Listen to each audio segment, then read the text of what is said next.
সাথে মিষ্টি মধুর সৎ আচরণ করো। আমি আল্লাহ সেদিন এই ব্যবহার করেছিলাম তুমি মালিকের খুশি করার জন্য। ওই দিনের আমল যদি তুমি কবুল করে থাকো, ওই দিনের গোলামি যদি তুমি কবুল করে থাকো, তাহলে আমাকে আজকে এই বিপদ থেকে উদ্ধার করো। বন্ধু ও বড়রা ধনীশ্বরের ভাই, আমার বাবা গো, আমার মা বোনদেরকে ডেকে ডেকে বলছে গো, হৃদয়ের জানালাটা খুলে দাও, বাবা মা কেমন একটু বুঝে নাও।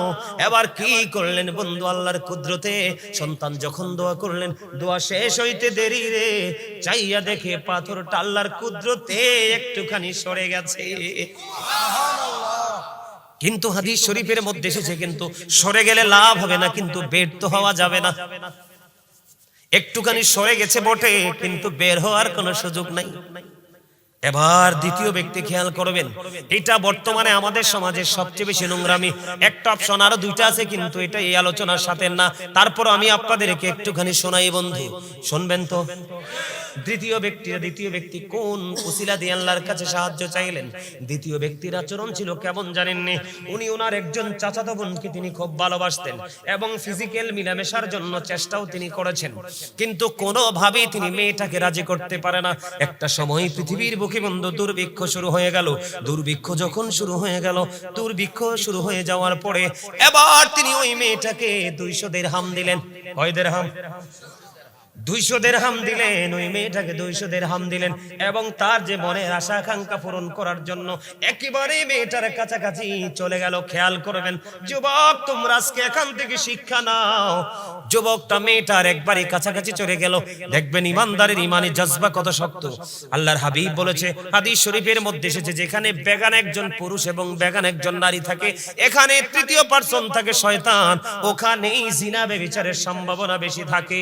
কিন্তু বন্ধু দুজনকে পরিচয় আছে, একজন আরেকজনকে কাছে পেতে চায়। কিন্তু বন্ধু সবচেয়ে বড় মজার খবর হলো গো, আপনি একটুখানি নজর দিয়ে চাইয়া দেখেন, ছেলেটা মেয়েটার একবারে কাছাকাছি গেছে। আমি আর অত কাছে গেছে সেটা বলতে চাই না, লজ্জাজনক বিষয়, আমার কাছে খারাপ লাগে। তার মানে একেবারে ছেলেটা মেয়েটার কাছাকাছি চলে গেল।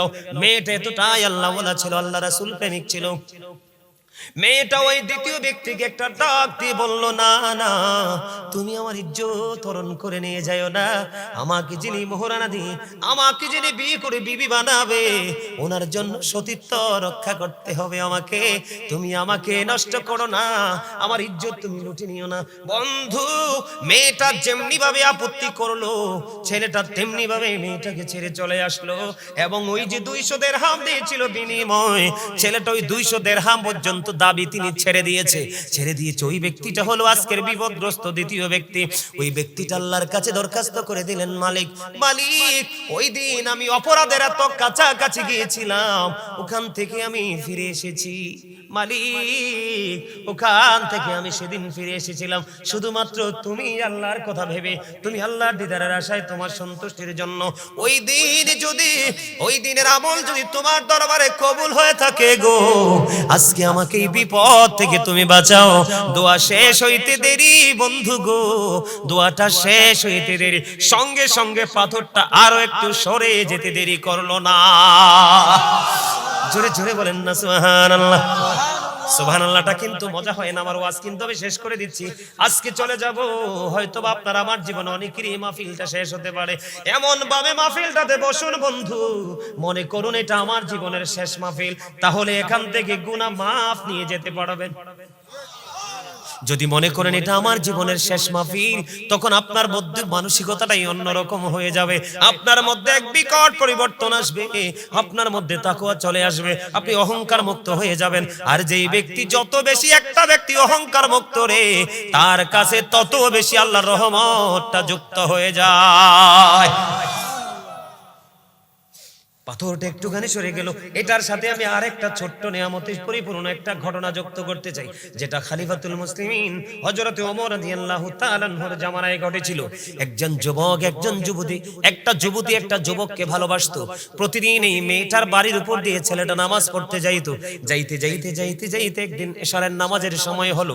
নামাজ শেষ করে ফেরার পথে যখন বন্ধু বাড়িটার উপর দিয়ে আসতে চাইলো, মেয়েটা এমন ভাবে ছেলেটাকে প্রেম আকাঙ্ক্ষা দেখাইলো, ছেলেটা বাধ্য বাধ্য হয়ে মেয়েটার ঘরে গেল।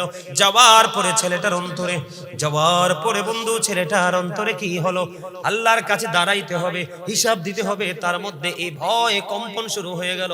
ওই ছেলেটা সঙ্গে সঙ্গে বেহুশ হয়ে মাটিতে পড়ে যায়। ওমা সুবহানাল্লাহ বলেন না। একটা ছেলে যৌবনে পরিপূর্ণ ভরা, এইরকম একটা ছেলে একটা মেয়ে দুজন একবারে কাছাকাছি হয়ে গেছে, কিন্তু ছেলেটা মেয়েটার কাছে গিয়ে বেহুশ হয়ে গেছে। আপনারা কি বিষয়টা সহজ মনে করেছেন? আরে না, অত্যন্ত ভাবার একটা বিষয়। খেয়াল করেন আমার কথাটা। ছেলেটা বন্ধু বেহুশ হয়ে গেল, পাগল পারা হয়ে গেছে। আপন স্বজনেরা খুঁজতে খুঁজতে মেয়েটাকে বাড়ি, এই মেয়ে ছেলেটাকে মেয়েটার গড়ে এসে পাইলো। পাওয়ার পরে বাবা বাড়ি নিয়ে গেল। বাড়ি নিয়ে যাওয়ার পরে ছেলেটাকে প্রশ্ন করলো, বাবা গো তুমি কেন গিয়েছিলে ওই মেয়েটার ঘরে, আবার কেনই বা তুমি অজ্ঞান হয়েছো, সেন্সলেস কেন হয়ে গেলা? বাবা বাবা গো, প্রতিদিন এই মেয়েটা আমাকে প্রেম আকাঙ্ক্ষা দেখায়, আজকে কেন যে আমি চলে গেলাম। যাই হোক আমি চলে গেছি বাবা। মেয়েটার কাছাকাছি যখন গেলাম আমি দেখতে পাইলাম একেবারে নোংরা একটা সময়ের মধ্যে, আমি নোংরা একটা সময়ের দিকে আমি এগিয়ে যাচ্ছি। তখন আমার মনের মধ্যে আমার মালিকের কথা মনে হলো, আমার মালিকের দরবারে দাঁড়াতে হবে গো, কেমন করে আমি চক্ষুটা দেখাবো আল্লাহকে। এই ভয় এই চিন্তায় আমার মধ্যে একটা আলাদা একটা অনুভূতি চলে আসলো। আমি বেহুশ হয়ে গেছি গো বাবা। এই কথা বলার পরে ছেলেটা পুরো বিস্তারিত বন্ধু ঘটনাটা বলে ফেললো। বলার পরে আবার পুনরায় সঙ্গে সঙ্গে সে বেহুশ হয়ে যায়। আর এই বেহুশের সবার সামনে তাৎক্ষণিকভাবে সে মারা যায়। ইন্না লিল্লাহি ওয়া ইন্না ইলাইহি রাজিউন। ছেলেটা বেহুশ হয়ে গেল এবং ইন্তেকাল করলো। ইন্তেকাল করার পরে তার কাফন দাফন সবকিছু হয়ে গেল। হওয়ার পরে হযরতে ওমর রাদিয়াল্লাহু তাআলা আনহুকে জানানো হলো।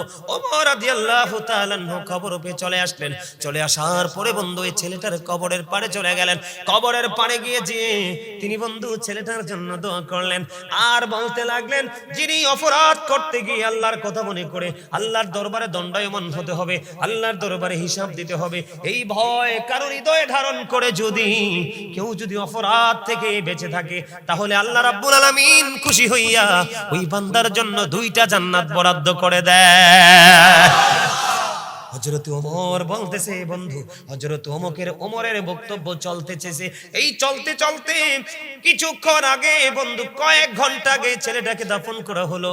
ওই যুবক ছেলের কবর থেকে আওয়াজ বের হয়ে আসতেছে।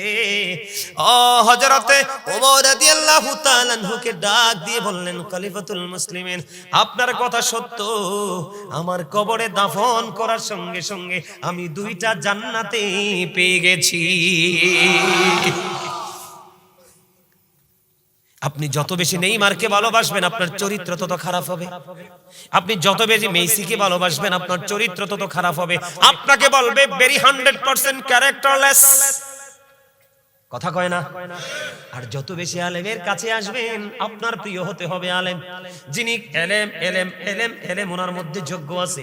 আপনি যত একজন আলেমের সাথে ভালোবাসবেন, আলেমের ভালোবাসা মানে তাকে পাঞ্জাবি কিনে দেওয়া না, আলেমের ভালোবাসা হলো তার কথাগুলোকে ফলো করে বাস্তবায়ন করা। হ্যাঁ বলো হুজুর, দিতে পারবো না? দিতে পারবে, সব দিবেন, তবে আপনার মধ্যে থাকতে হবে সবার আগে আমার ভালোবাসার মানুষকে আমি ফলো করব। কথা কি বুঝেন নাই? আমার এমন কিছু লোক আছে, এমন কিছু লোক আছে এরা একবারে মডার্ন ছিল, আর এখন আমার সাথে হাঁটলে বুঝছেননি কেউ বলবে না যে সাধারণ মানুষ, এই দাড়ি এই চুল, সবসময় পাঞ্জাবি পরে। সুবহানাল্লাহ বলেন না? অনেক আছে। এক ছেলে অস্ট্রেলিয়া থেকে ফোন করছে, অস্ট্রেলিয়া থেকে ফোন করে বলতেছে ভালোবাসা, এই ভালোবাসাই মানুষকে নিয়ে যাবে চিরস্থায়ী প্রেমের সাগরে। বুঝেন নাই? প্রেম সাগর কোনটা? আল্লাহ রাসূলের সন্তুষ্টি। বন্ধুরে আমার 2 নাম্বার অপশন চলে গেল। 3 নাম্বার হলো তৃতীয় ব্যক্তি। বন্ধু তৃতীয় ব্যক্তি তিনি তিনের দরখাস্ত দেবে। ওনার জীবনের কর্মটা বন্ধু এতটাই তাকওয়া সম্পূর্ণ, এতটাই প্রেমময়, বিশেষ করে আমার কাছে বেশি পছন্দ। কারণ কাল হাসরের ময়দানে মানুষ সবকিছু দিয়ে যত বেশি আটকাবে তার চেয়ে বেশি বিপদে পড়বে মানুষের হক নিয়ে। কথা কয় না? আমি আপনাদেরকে আজকে বলে দেই বন্ধু, আপনাদের জীবনে যদি পরের হক মারার মতো কোনো ঘটনা না থাকে, তাহলে মনে করবেন আপনার মৃত্যুটা বন্ধু স্বস্তির হবে, নেয়ামতের হবে। তৃতীয় লোকটার দেখেন না, তৃতীয় লোকটার তাকওয়াটা বন্ধু কেমন। উনি বন্ধু, ওরা আমাদের এলাকাতে আমাদের মধ্যে আমরা কাজের লোক রাখি না। তৃতীয় লোকটা তিনি কাজের লোক রেখেছিলেন, কাজের লোক দিয়ে তিনি কাজ করিয়েছিলেন, কিন্তু লোকটা কাজটা করার পরে বেতন নেয় নাই। মালিকের কাছে তার বেতন রেখে চলে গেলেন কোন জানা গন্তব্যে। মালিক খুঁজে পায় না তার শ্রমিককে বেতন দিতে। দিন চলে গেল, রাত চলে গেল, দিন চলে গেল, রাত চলে গেল বন্ধু, গোলাম আর মালিকের কোনো দেখা নাই। তৃতীয় ব্যক্তি যিনি আজকে মহা বিপদে, যেই বিপদের খবর আল্লাহ ছাড়া কেউ জানে না। কথা কি বুঝেননি আপনারা? দেখেন মালিকের প্রেম কত মধুময়। আমার বন্ধু এই মুহূর্তে একটা আয়াত বারবার মনে পড়তেছে। ওই যে আল্লাহ কোরআনে বলেছে, আল্লাযীনা আমানু, যারা ঈমান এনেছে, ওয়া কানু ইয়াত্তাকুন, এবং তাকওয়া অবলম্বন করেছে, লাহুমুল বুশরা, তাদের জন্য সুসংবাদ, ফিল হায়াতিদ দুনিয়া, দুনিয়ার জীবনে, ও ফিল আখিরা, এবং পরকালের জীবনে। আপনি ঈমান আনার পরে যদি আল্লাহকে ভয় করতে পারেন, আপনার জন্য নিয়ামত দুনিয়ায় বরাদ্দ, আখিরাতেও বরাদ্দ। তার সিম্পটম হলো, এর মধ্যে একটা হলো এইটা। তিন নাম্বার ব্যক্তিটা বন্ধু, তিনি তো ওনার শ্রমিককে আর খুঁজে পায় না। তিনি কি করলেন? তার পারিশ্রমিকটাকে তিনি ইনভেস্ট করলেন। এটাকে ইনভেস্ট করছে, প্রাণী কিনেছে, বকরি কিনেছে, ওট কিনেছে বন্ধু। এই ওট একটার পর একটা বাচ্চা দিতেছে, বকরি একটার পর একটা বাচ্চা দিতেছে। দিতে দিতে দিতে দিতে দিতে দিতে বন্ধু অনেক বকরি এবং ওট হয়ে গেল। সুবহানাল্লাহ কন্যা। তার মানে একটা প্রাণী থেকে আরেকটা প্রাণী, আরেকটা প্রাণী থেকে আরেকটা প্রাণী বিকট হয়ে গেল। হঠাৎ করে একদিন বন্ধু ওই শ্রমিক চলে আসলো। সুবহানাল্লাহ বলেন না। হঠাৎ করে একদিন বন্ধু ওই শ্রমিক চলে আসলো। আসার পরে মালিকের কাছে ডাক দিয়ে বলতেছে, মনিব, আপনি তো কিছু দিনের জন্য, সাময়িক সময়ের জন্য আমার মনিব, আপনার কাছে আমি কিছু বেতন পাও না, আপনার কাছে আমি কিছু পারিশ্রমিক পাও না, আমাকে দয়া করে যদি আমার এই পারিশ্রমিকটা দিতেন গো, আমি একটু বেশি বেশি উপকৃত হতাম। বন্ধু গায়ের পশম গুলো দাঁড়িয়ে যায় রে, কেমন প্রেম তাদের সিনায় মালিক ঢুকিয়ে দিল।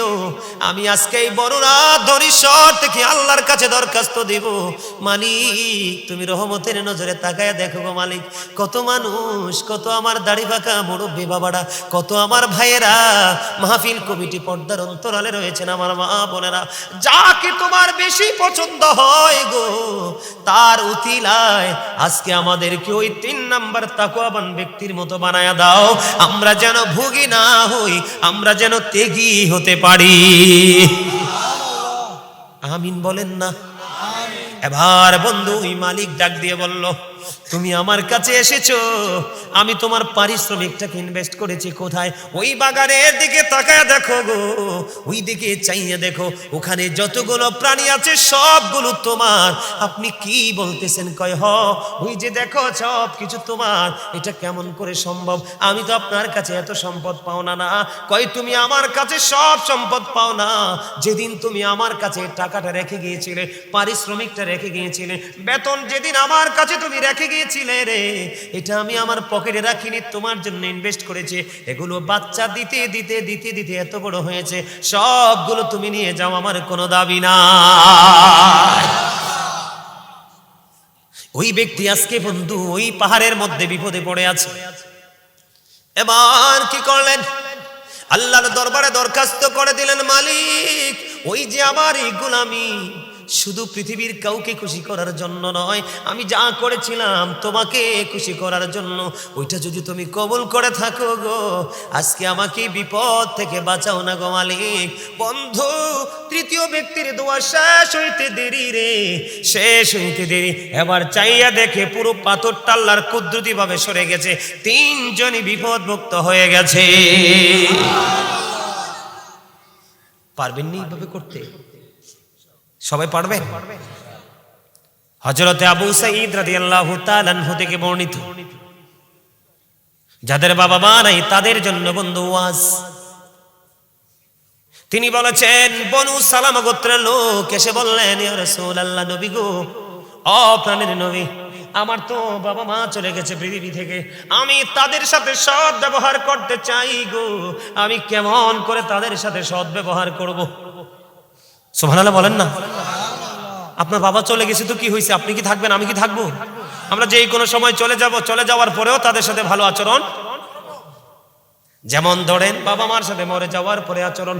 আমি এক্সাম্পল স্বরূপ বলছি বন্ধু, হাদিসের ভাষা অনুযায়ী একটা কালো মেয়ে বাবা আপনার জন্য ভদ্র চয়েস করে গেছে, কিন্তু বাবা বিয়েটা দিতে পারে নাই। বাবা চলে যাওয়ার পরে বাবা বলে গেছে, বাবা এটাকে আমি আমার ঘরের বউ বানাবো, আমি তাদেরকে কথা দিয়েছি, আপনি যদি বাবা চলে যাওয়ার পরে মেয়েটা কালো হওয়ার পরেও বাবার কথা অনুযায়ী মেয়েটাকে বউ করে ঘরে নিয়ে আসেন, তাহলে হয়ে যাবে বাবার সাথে মিষ্টি আচরণ। বাবা চলে গেছে কিন্তু বাবার বন্ধু দুনিয়ায় বেঁচে আছে, আপনি বাবার বন্ধুর সাথে ভালো আচরণ করবেন, বাবার বন্ধুর খোঁজ খবর রাখবেন, বলবেন, চাচা গো, আমার বাবা চলে গেল, আমি আপনাকে দেখলে বাবার কথা মনে হয়ে যায়, প্রশান্তি আসে, বাবার সাথে ভালো আচরণ করবেন। যেমন আজকের এই মাহফিল, যারা বাবা মার মৃত্যুবার্ষিকী বা বাবা মার আত্মার মাগফিরাতের জন্য টাকা দিয়ে, পয়সা দিয়ে, শ্রম দিয়ে আজকে যারা আয়োজন করেছেন, তারা আপনার আপন স্বজন কবরবাসীর সাথে ভালো আচরণ করেছেন, তাদের জন্য কোরআন খতম পড়াবেন, মিলাদ পড়াবেন, মাহফিল করাবেন, দান সদকা করাবেন, ওয়াদা যেটা দেয় সেটা করবেন, তাদের বন্ধু এবং বান্ধবীর সাথে ভালো সম্পর্ক রাখবেন, এবং প্রত্যেকটা জুমার দিনে বাবা মার কবর জুম্মার নামাজ শেষে জিয়ারত করতে যাবে। পারবেন নি নাকি পারবেন না? এখনকার তো আমরা এত ডিজিটাল হয়েছি, 4-2 রাকাত ফরজ পড়ার পরে সুন্নতেরই খবর নাই, বাবার কবরের পাশে যাব কোন সময়? ঠিক না ঠিক? আমি কি ভুল বলছি? সম্মানিত উপস্থিতি, ওমর খোদা 3 ঘন্টা হয়ে যেতেছে, আর চলা সম্ভব না, আর চলবো না, প্রতিদিন প্রোগ্রাম। সম্মানিত উপস্থিতি, আপনাদেরকে বিনীতভাবে অনুরোধ করব, জীবনে যাই কিছু করেন, বাবা মার সাথে খারাপ ব্যবহার, মনে রাখবেন একটা কথা, তাদেরকে ভালোবাসা সম্মান করা ফরজ, আর তাদেরকে কষ্ট দেওয়া হারাম। তাবারুক আছে? তাবারুক আছে? আপনারা যারা বাহিরে দাঁড়িয়ে আছেন সবাই ভিতরে চলে আসেন, আপনারা সবাই ভিতরে চলে আসেন, আসেন। হ্যাঁ, একটা গজল গাইতে, হ্যাঁ গজল বাকি রয়েছে, ঠিক আছে, পারলে আমার সাথে গাইবেন, আমার একটা পছন্দের গজল আছে, আমি গাইবো।